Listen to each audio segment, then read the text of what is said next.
આમોદ ખાતે આયોજિત જિલ્લા કક્ષાના 77મા પ્રજાસત્તાક પર્વની ઉજવણીનો અવસર વાગરા પોલીસ માટે ગૌરવના ક્ષણો લઈને આવ્યો હતો।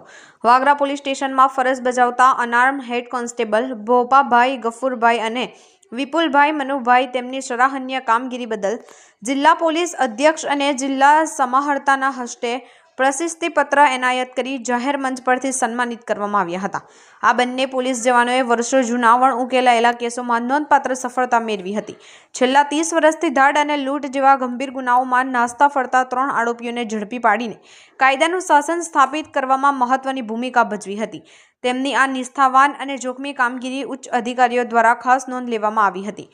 ઉલ્લેખનીય છે કે હેડ કોન્સ્ટેબલ ભોપાભાઈ ગફુરભાઈ અગાઉ પણ પોતાની ફરજ પ્રત્યેની સમર્પણ ભાવના માટે ઉચ્ચ અધિકારીઓના હસ્તે સન્માનિત થઈ ચૂક્યા છે।